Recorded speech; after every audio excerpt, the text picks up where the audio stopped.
forth. The pressure's on. So if you're needling, in acupuncture, if you're needling, let's say your lumbar spine, right? You find your landmark, which would be your spinous process, go half chun off of that, and then you know that you're within a safe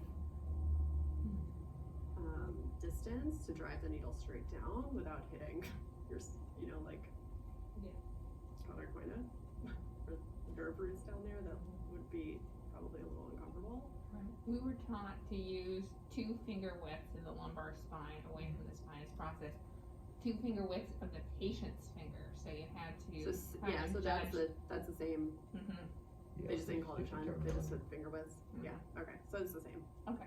Yeah. So we did the same.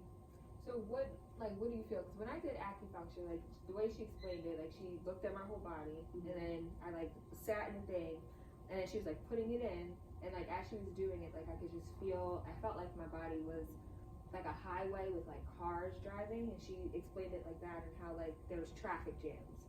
So then by putting, Right. So that's the it sheet was like line releasing. that she was following. Is that what I would feel with, well, not acupuncture, but like dry needling? Is that release? Is there no release? Yeah. Well, there is, and if say, if I was able to get it like right in the trigger point, you might have some contraction of your muscles there. Okay. Yeah. It just depends what you're going for. If you're going for a trigger point release, you're looking for a twitch response. Okay. That's the trigger point releasing. If you're following more of a myofascial pain pattern, you don't necessarily need a twitch response because you're not necessarily going after. So then what do you need?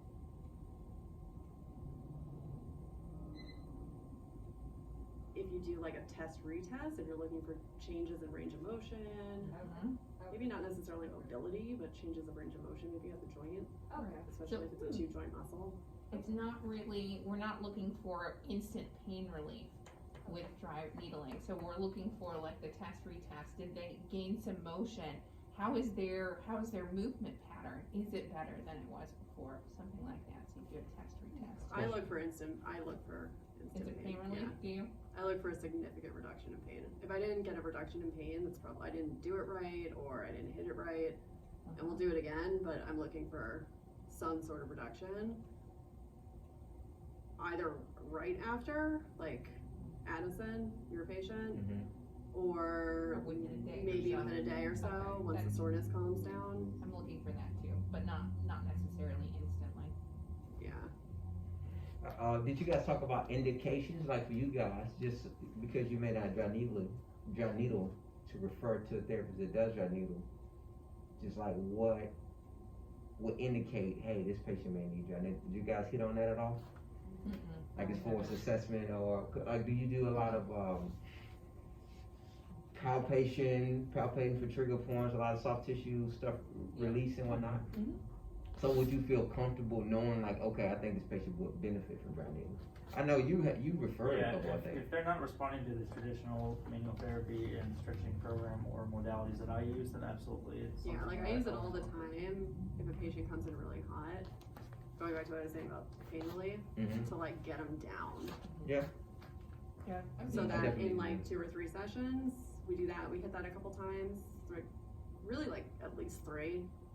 And if at that point they can tolerate it, like Addison, I had to hit 5, 6 times on a really high intensity, high frequency for like 30 minutes each session.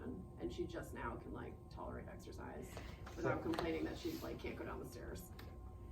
So I'm glad you brought that up. Would you mind talking through kind of the rationale, or I mean, as far as you as in depth as you feel comfortable talking through, is like the rationale with the TENS.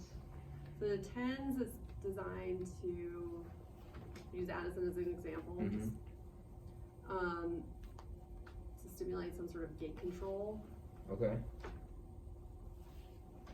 So it's the something like that, same just for principle. pain. Yeah, same concepts. Okay.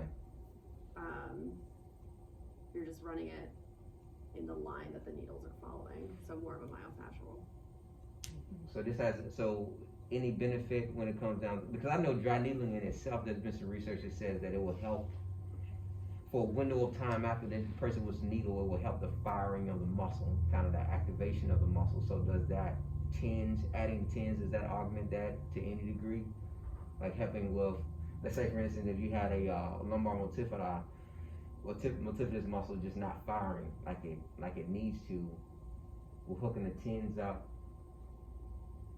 After you take it off, will it have some type of It should, because it should help restore the length tension relationship with that muscle. So if your lumbar multifidi is stuck in a shortened position, like Addison's quad is stuck in a shortened position, specifically her BL, and I can't get it to, like, you could stretch it all day long, but if it's not inhibiting the muscle and it can't work through its range of motion and get that length tension relationship back, that's what I use it for. Okay. So I don't know if it necessarily helps in terms of like firing. I don't know. Okay.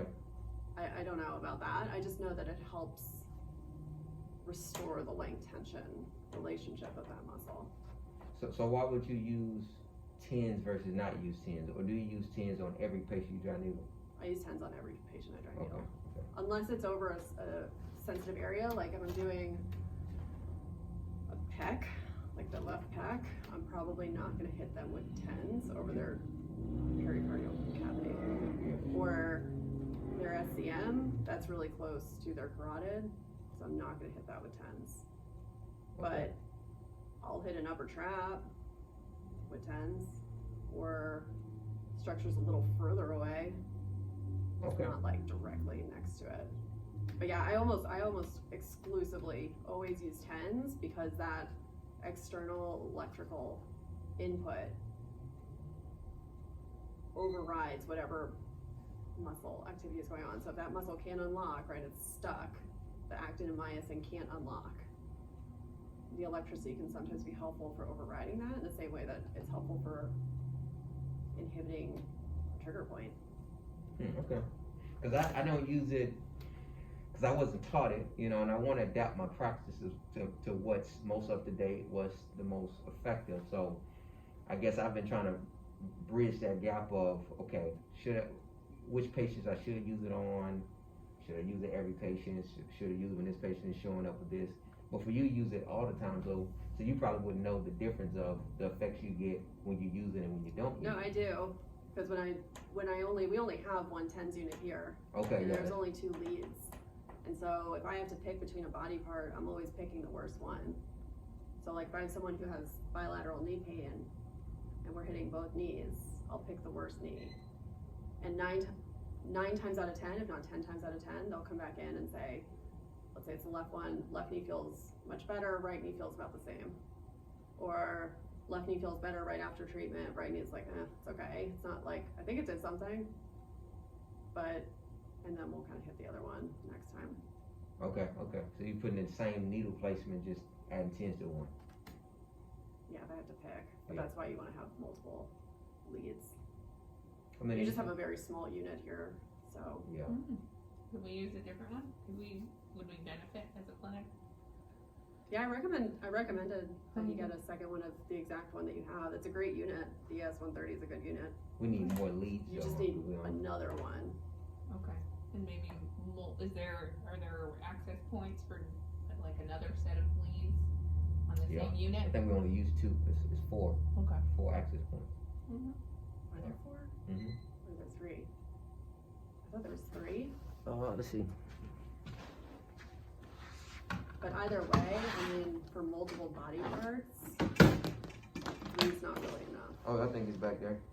Oh, I think I have it in my, It is on this. my resume. We need at least 2 for each body part. So you're going to be Yes. our wonderful I've volunteer. just started against my back though. My right side of my neck's worse today. Bro, you coach. It's 3. You coach wrestling a little bit everywhere, huh? Southview High School. I saw you see NC State wrestling. A couple of my wrestlers went there. Oh, okay. One's an assistant coach.